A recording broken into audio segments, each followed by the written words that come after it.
Marta ja Maarja kodu Betaanias õlimäe tagaküljel oli Jeesuse jaoks alati avatud.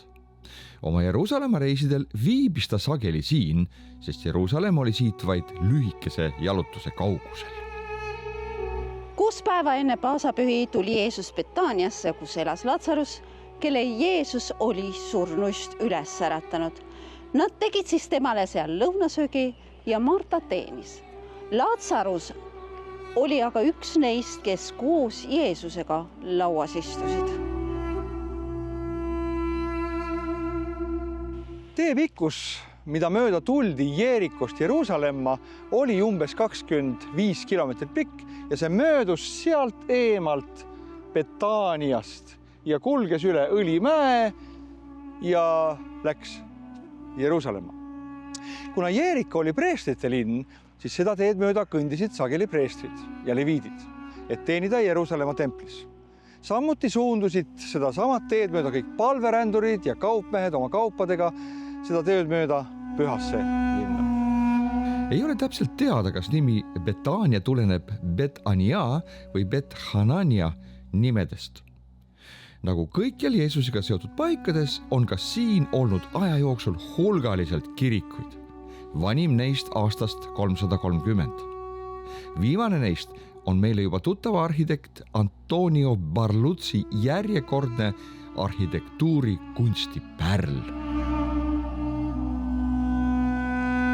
Kuid hoidke meeles seda fakti, et see tee seal kulges mööda Benjamini suguharu territooriumit. Juba vana Jaakob profeteeris Egiptuses enne oma surma Benjaminist kui kiskjast hundist.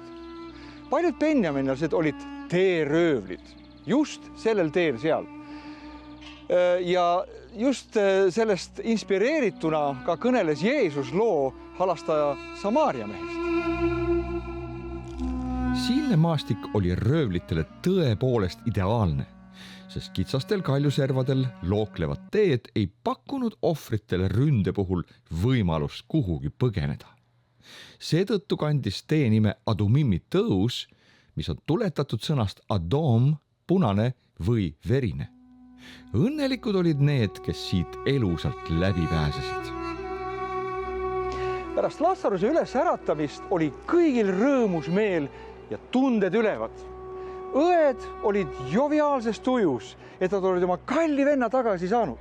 Kogu Betaania küla oli täis rõõmu ja see oli peamine teema, millest räägiti. Johannes räägib ühest lõunasöögist, kus Marta oli oma elemendis kokates oma parima kulinaarse taseme kohaselt. Religioosseid juute vooris Jeruusalemmast neid külastama, et näha surnuist üles äratatud Lazarust ja muidugi ka Jeesust. Evangelist tõdeb, et paljud neist, kes tulid, hakkasid uskuma Jeesusesse. See viis religioosse eliidi oma niigi närivas kadeduses uuele tasemele. Mitte ainult Jeesusele, vaid ka Lazarusele pandi välja pearaha, sest palju nende omasid läks üle Jeesuse uskujate leeri. Selle jätkumist ei saanud nad kauem taluda.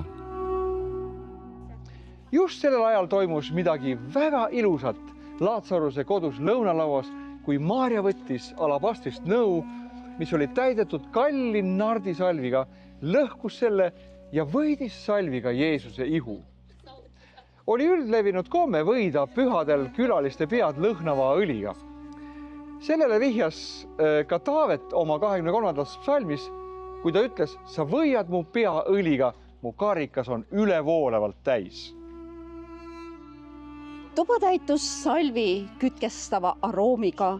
See oli Maarja tänulikkuse osutus Jeesusele, kuigi tal endal ei olnud sellest aildust, et ta tegi seda prohvetlikult, vihjates tema surmale ja matmise tseremooniale, kus ihu võiti kallite ainetega. Kuna pärast ristilt mahavõtmist ei jäänud piisavalt aega Jeesuse ihu võitmiseks, siis tähendas Jeesus, et Maarja tegi seda ennetavalt. Kujutame ette Maarja tänulikkust ja armastust Jeesuse vastu. Nüüd ta mõistis, et kogu sündmuste kulg pidigi just nii minema. Jeesus ei jäänud hiljaks haige Lazaruse juurde jõudmisega, vaid oli täiuslikus isa juhtimises oma saabumise ajastuses. Ta nägi, et Jumal sai palju au sellise sündmustiku kulgemise tõttu. Samas tundis ta ennast justkui süüdi, et ei olnud Jeesust täielikult usaldanud ja oli isegi heitud talle süüdistuse varju. See võidmine oli otse kui kompenseeriv tegu tema poolt. Kuid nagu igal sündmusel selles sündmuste jadas on oma ilus ja ebameeldiv pool, nii oli ka selles. See salv oli väärt tervet varandust. Et teha salvi väärtust meile täna mõistetavaks, siis see oli ühe inimese terve aastane töötasu. Siin võttis sõna kassapidaja Juudas Iskariot.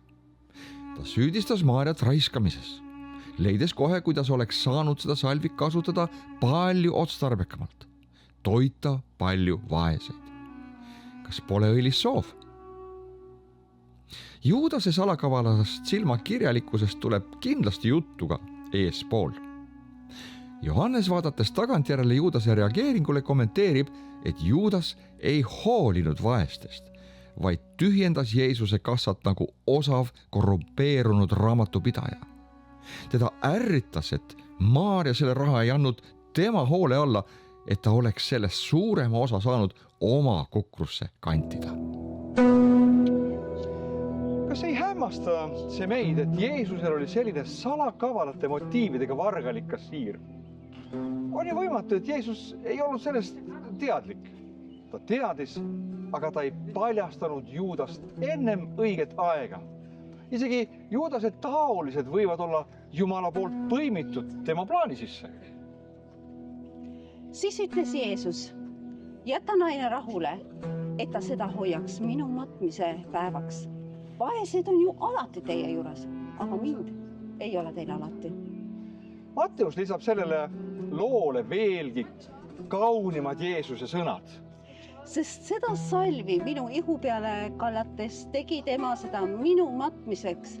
Tõesti, ma ütlen teile, kus iganes kogu maailmas kuulutatakse evangeeliumi, kõneldakse ka tema mälestuseks sellest, mis ta on teinud. Mõelge vaid, kuidas hindas Jeesus Maarja armastuse tegu. Ta tegi kindlaks, et see jääks igaveseks Jumala sõnasse ja et sellest kõikjal läbi kõikide ajastute räägitakse teda meenutades. Jumal ei unusta meie armastusest tehtud. On see siis saanud teatavaks nagu Maarja salvimistegu või oleme seda teinud salajas, ilma et keegi seda teaks? Kahjuks täna me ei saa järgida Jeesuse teekonda Betaaniast Jeruusalemma nii nagu tema seda läks, sest just Betfagi küla taga on piirimüür terrorismi leviku tõkestamiseks. Selline on tänane poliitiline reaalsus.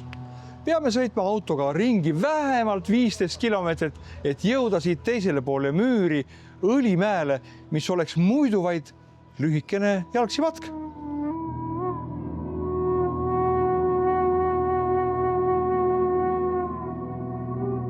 Õlimägi on väga tihedalt seotud Jeesuse elu ja teenistusega.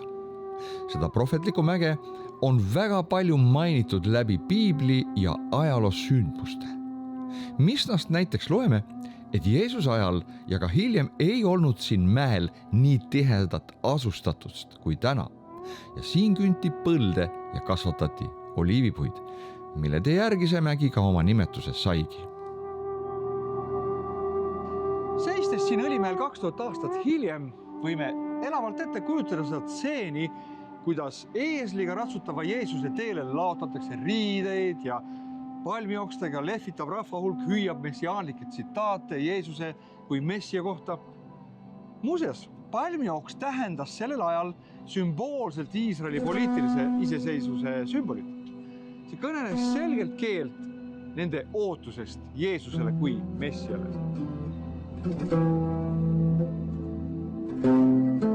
Kuid Jeesus vastas omalt poolt nende sümbolile oma sümboliga, ratsutades alandliku eesli seljas, mitte militaarsele liidrile kohaselt valge hobusega.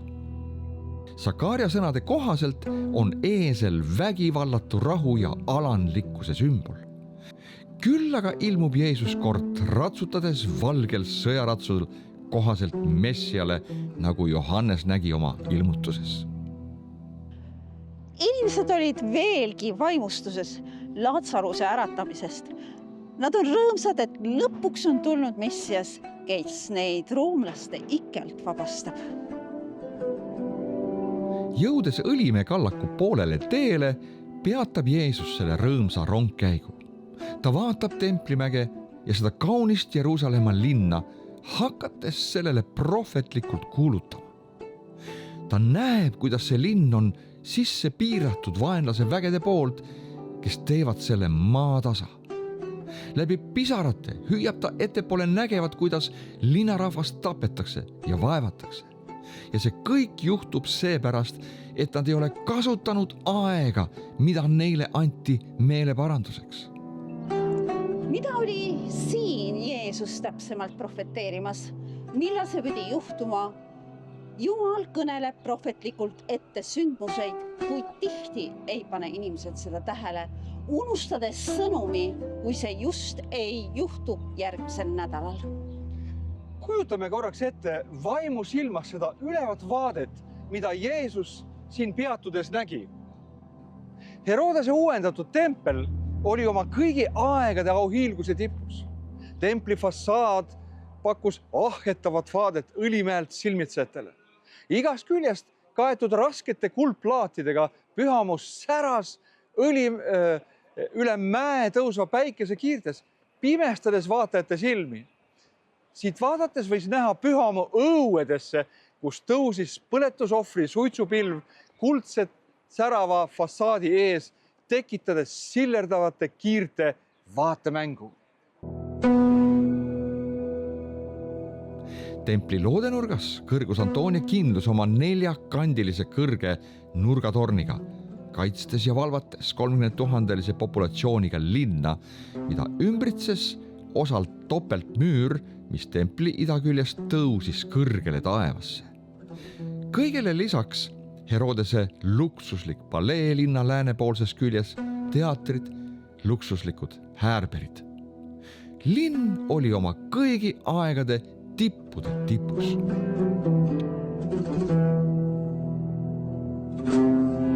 Kord, kui jüngrid tulid Jeesusele näitama selle ülevat templi hooneid ja ehitisi, vastas Jeesus neile prohvetliku ettevaatega. Ja Jeesus tuli välja pühakojast ja läks edasi ja tema jüngrid astusid ta juurde temale näitama pühakoja hooneid. Aga Jeesus ütles neile, eks te näe seda kõike. Tõesti ma ütlen teile, siia ei jäeta kivi peale, mida maha ei kistaks.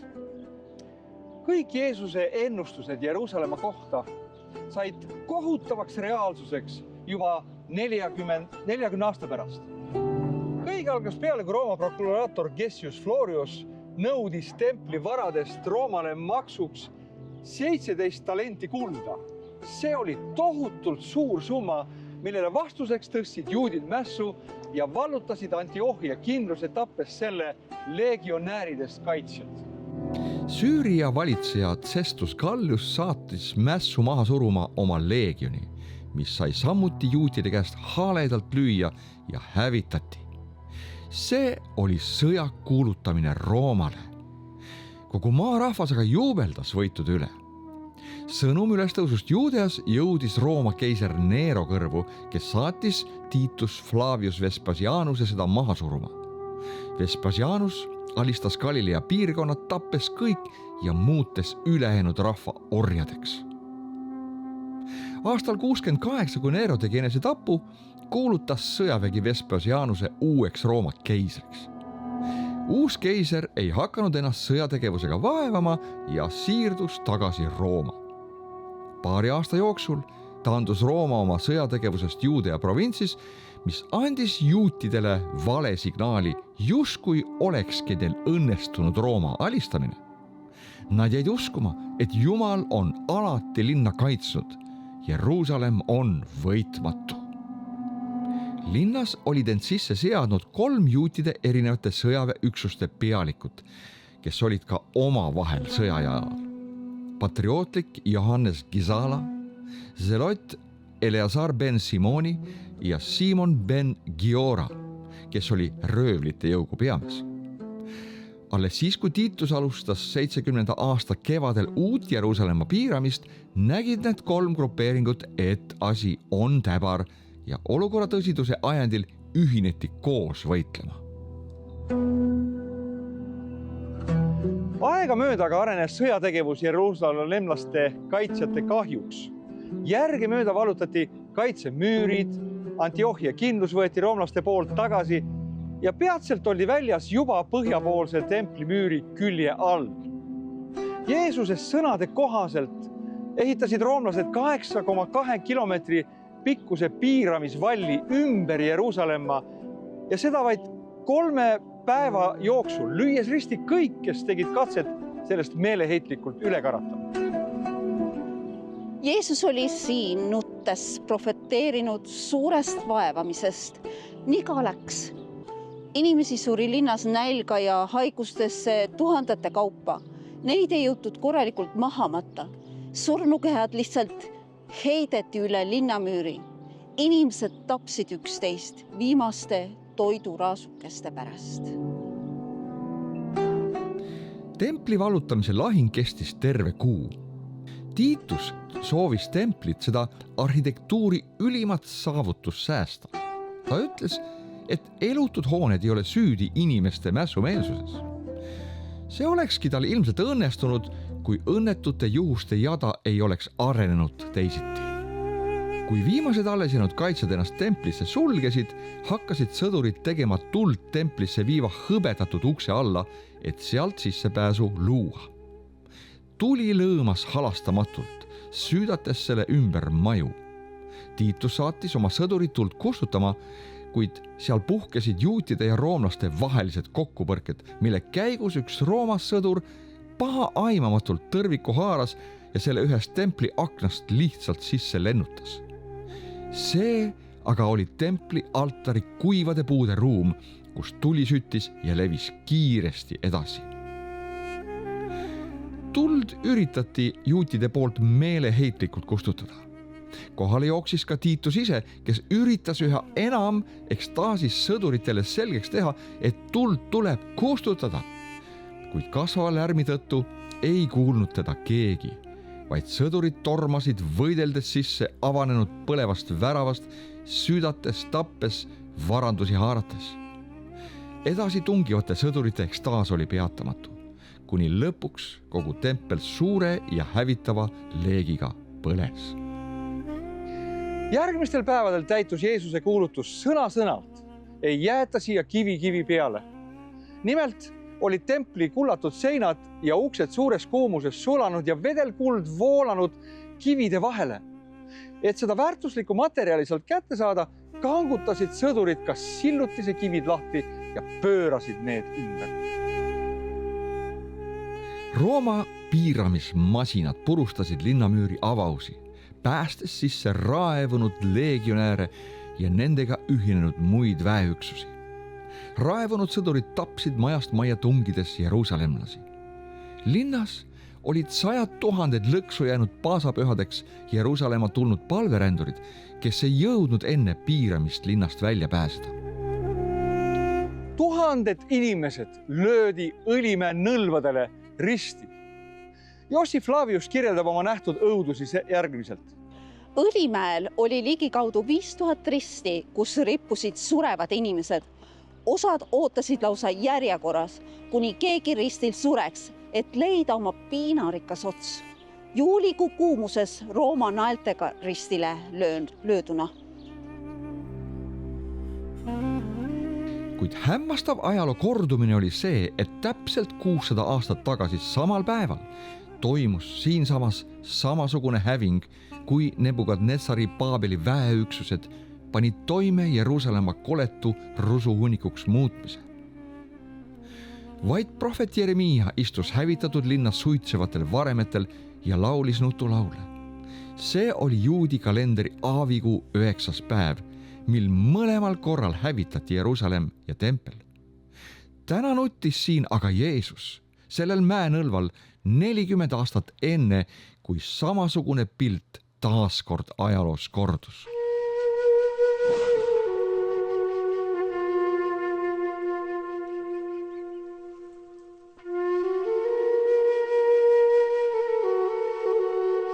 Kuid ilmselt Jeesus saatval palmiokstega seltskonnal ei olnud täna selles rõõmujoovastuse meeleolus võimalust pöörata mingit erilist tähelepanu Jeesuse sõnadele ning nendele pisaratele, mida ta seal linna eest valas. Ning selle järel jätkas Jeesus oma teekonda linna suunas. Ilmselt sisenes Jeesus linna Kuldse värava kaudu, mis viis otse Templimäele. Ja profeteeringu kohaselt saabub Jeesus tagasi Õlimäele ja sammub taaskord sisse Jeruusalemma Kuldsest väravast. Kui aga antud müüri valmistaja Ottomanide sultan Suleman Suur sai teada sellest juutide messia linnas sisenemise profeteeringust, siis müüris ta Kuldse värava kinni ja endalegi aimamatult täitis ta selle profeteeringu, et värav jääb suletuks, kuni messias sellest siseneb. Kujutame nüüd Jeesuse sisenemist Templimäele.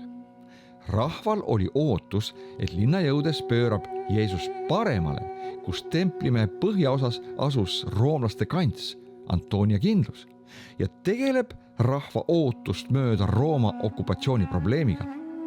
Sest see, kes suudab äratada surnuid ja teha nägijaks pimedaid, võiks kerge vaevaga hävitada roomlased. Selline oli nende ootus.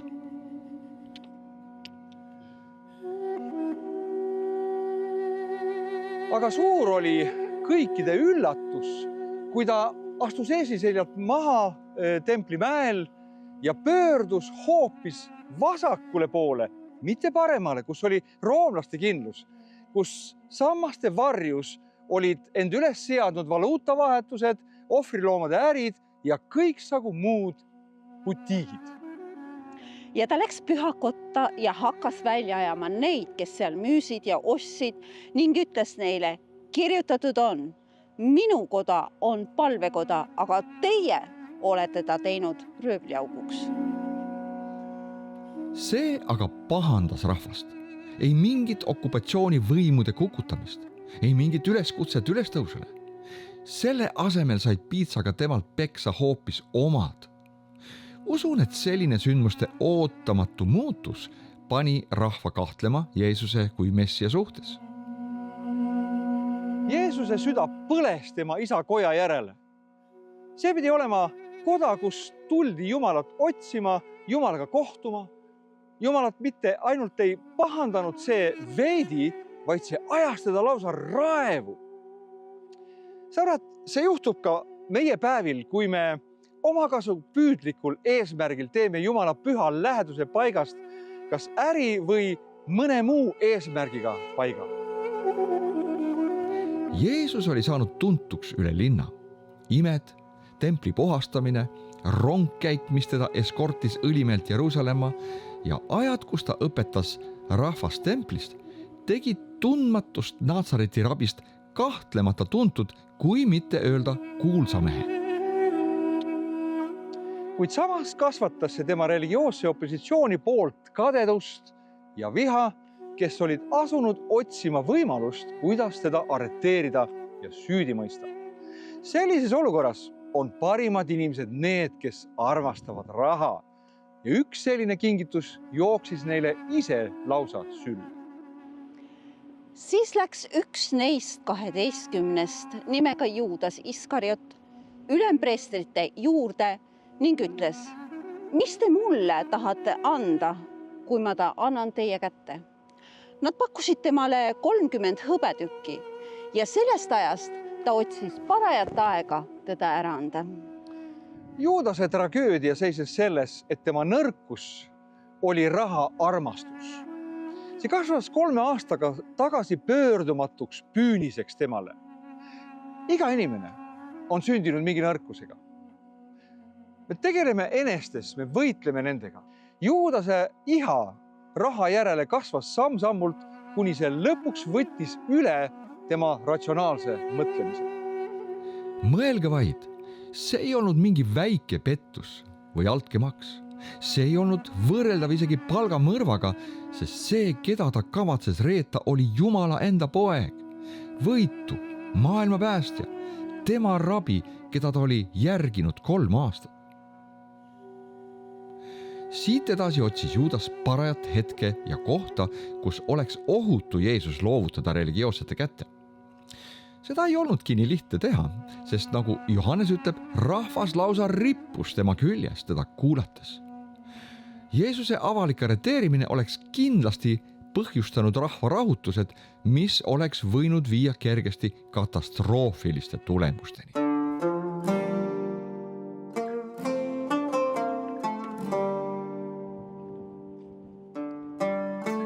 Kogu Jeruusalemm oli suurte pühade ootuses. 100 000 palverändurid voolasid linna, mitmekordistades linna populatsiooni. Ka jüngrid olid ootuses, valmistades Jeesusele paasadalle söömingu tuba Sioni mäel. Nemad olid teadmatuses sellest, mis järgmise 24 tunni jooksul neid tabas. Ainus, kes tajus, et ta on sisenemas kogu inimkonna ajaloo olulisemasse hetke, oli Jeesus.